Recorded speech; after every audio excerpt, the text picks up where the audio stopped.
आप देख रहे हैं शापित डायरी। आओ, आपको आज ले चलते हैं एक डरावनी कहानी की ओर। अगर आपको डर लगता है तो आप ना देखें, क्योंकि फिर आपके साथ कुछ भी हो सकता है। तो आइए चलते हैं कहानी की ओर। रात का समय था। राज और रीना शादी से लौट रहे थे। ठंडी हवाएं गाड़ी की खिड़कियों से टकरा रही थीं। राज ने गाड़ी की गति बढ़ा रखी थी ताकि वे जल्दी से अपने शहर पहुंच सकें। इतनी ठंड है, लेकिन यह रास्ता कुछ अजीब सा लग रहा है। रीना ने अपने जैकेट को कसते हुए कहा, यह सिर्फ तुम्हारा वहम है।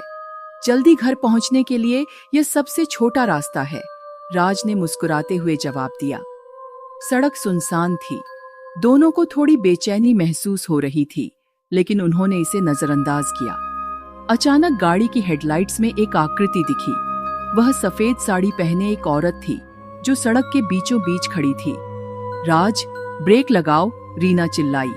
राज ने तुरंत ब्रेक लगाया। गाड़ी थम गई, लेकिन उनका दिल तेजी से धड़क रहा था। यह कौन हो सकती है? इतनी रात में यहाँ क्यों खड़ी है? राज ने कहा। वह औरत वहीं खड़ी रही, लेकिन उसका चेहरा छुपा हुआ था। राज ने गाड़ी का शीशा नीचे किया और पूछा, आपको मदद चाहिए? कोई जवाब नहीं मिला। राज गाड़ी से बाहर निकला और उस औरत की ओर बढ़ा। जैसे ही वह करीब पहुंचा, औरत ने उसकी ओर देखा। उसकी आंखें लाल थीं और उसका चेहरा विकृत था। राज पीछे हटने लगा, लेकिन तभी वह औरत गायब हो गई। क्या हुआ? रीना ने घबराकर पूछा। मुझे नहीं पता, वह गायब हो गई। राज तेजी से गाड़ी में वापस आया और इंजन चालू कर दिया। गाड़ी आगे बढ़ने लगी, लेकिन सड़क पर हर कुछ मिनटों बाद वही औरत दिखने लगी। वह कभी सड़क किनारे खड़ी होती तो कभी गाड़ी के ठीक सामने आ जाती। यह क्या हो रहा है? वह हमें क्यों नहीं छोड़ रही? रीना ने डरते हुए कहा। मुझे नहीं पता, लेकिन हमें इस जगह से निकलना होगा, राज ने कहा। गाड़ी का रेडियो अपने आप चालू हो गया। उसमें से एक डरावनी आवाज गूंजने लगी। तुम मेरी जगह पर हो, यह तुम्हारा आखिरी सफर होगा। रीना ने पीछे मुड़कर देखा और चीख पड़ी। गाड़ी के पिछले सीट पर वही औरत बैठी थी। राज, गाड़ी में देखो। राज ने शीशे में देखा, लेकिन वहां कोई नहीं था। तुम्हें कोई भ्रम हुआ है, राज ने कहा, लेकिन उसकी आवाज कांप रही थी।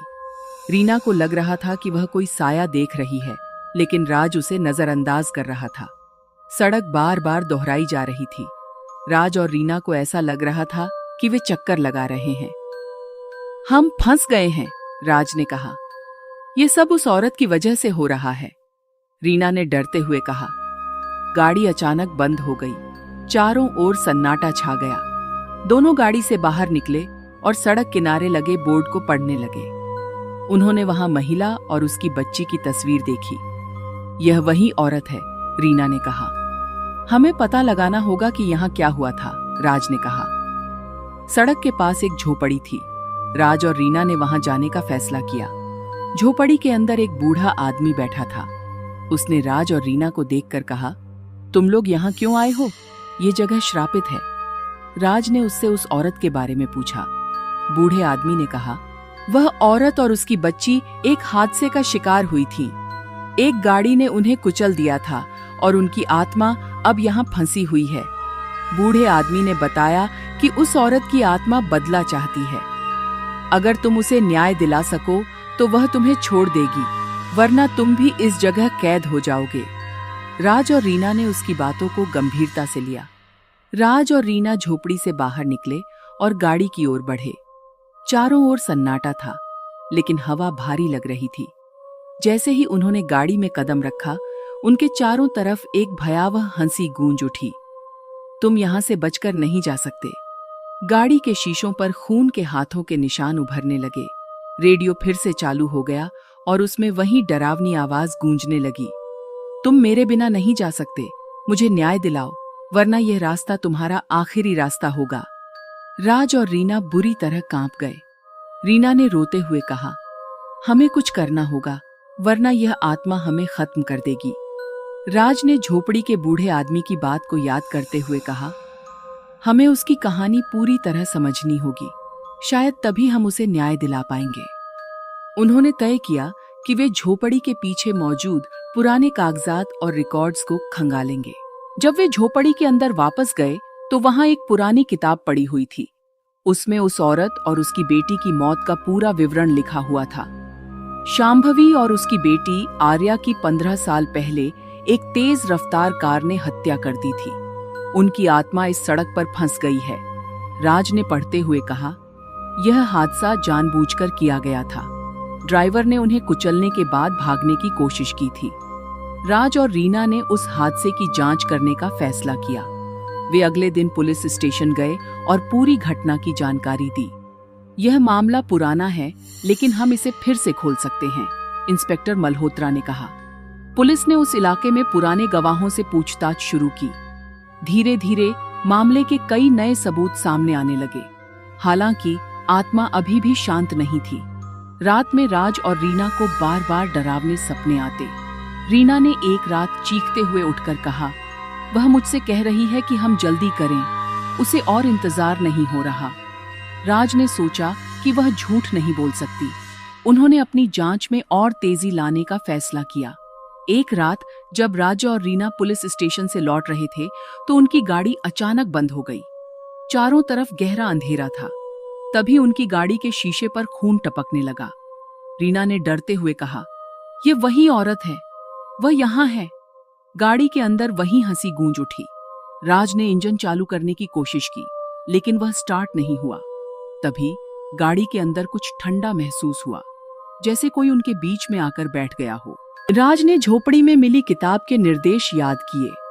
इस आत्मा को शांति देने के लिए एक विशेष पूजा करनी होगी, जिसमें उसकी कहानी को दुनिया के सामने उजागर किया जाएगा। राज और रीना ने एक पुजारी को बुलाया, जो आत्माओं को शांति दिलाने में विशेषज्ञ था। पुजारी ने कहा, यह आत्मा बहुत शक्तिशाली है। इसे शांति दिलाने के लिए पूरे इलाके को इस हादसे के बारे में बताना होगा। जब यह दुनिया को न्याय दिलाने के संकेत देखेगी, तभी यह शांत होगी। राज और रीना ने स्थानीय लोगों को इकट्ठा किया और हादसे की सच्चाई बताई। सड़क पर एक विशेष पूजा का आयोजन हुआ। जैसे ही पूजा समाप्त हुई, सफेद साड़ी वाली औरत की आत्मा और उसकी बच्ची का साया गाड़ी के सामने दिखाई दिया। उन्होंने मुस्कुराते हुए कहा, तुमने हमारा न्याय किया, अब हम शांति से जा रहे हैं। उसके बाद राज और रीना ने चैन की सांस ली। यह घटना उनके जीवन का सबसे बड़ा सबक बन गई।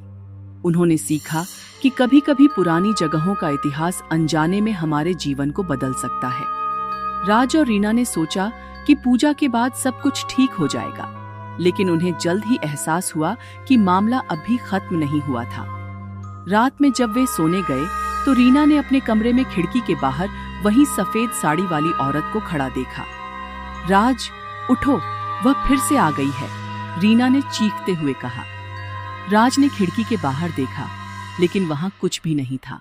तुम्हें वहम हो रहा है, पूजा हो चुकी है, सब ठीक है। राज ने रीना को शांत करने की कोशिश की, लेकिन रीना को यकीन था कि आत्मा अभी भी वहीं थी। राज और रीना ने इलाके के कुछ पुराने लोगों से मिलने का फैसला किया।